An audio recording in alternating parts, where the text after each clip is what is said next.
Kaunti-ini ya Kirinyaga ni kuo gikundi gia atumia kuma miena itiganite ya bururi na kiria kireita inua mama gikwambite hema.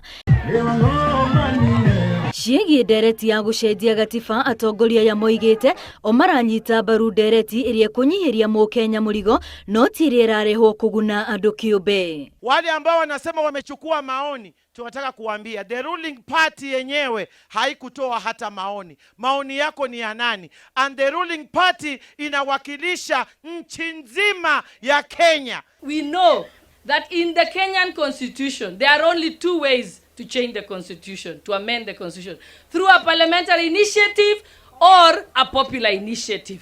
Ni mamenereirie atongoria aria marahuthira ndereti no kwiyethera iturwa guku makihinyiriria wakorwo mundu hari giturwa renda ni nginyagia arumirire mutaratara uria wagiriire no ti kuhuthira tucira twa waru-ini. Hatuna shida na referendum. Ile ambaye tuna shida nayo ni mtu kutumia njia ya mkato kujaribu kuingia ikulu.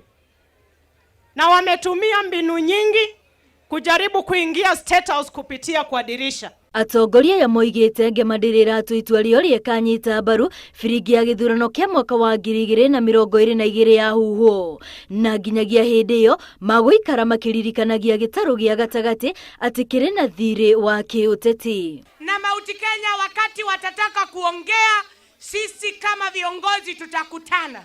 Tukifanya mkutano tutasema nani tumefanya kingpin wa Mount Kenya. Metekere kumwamukira Raila Amolo Odinga ta mutongoria ungi na metekere uria turauga proposal yo turauga ya kuongerera ite tuongerera executive niguo bururi wa Kenya ukorwo kindu kimwe twina unity. Mauma Kirinyaga gikundi giki githire mwe kwa mwe nginyagia mwena wa Nyeri ona gutuika kuu kuri na andu matana mukiro na moko meri thutha wa gutungio regani ni ikundi cia nyanake iri igwikinyitie kigomano-ini kiao. Gerifo tera Inoro TV retwa riakwa ni Wambui wa Masharia.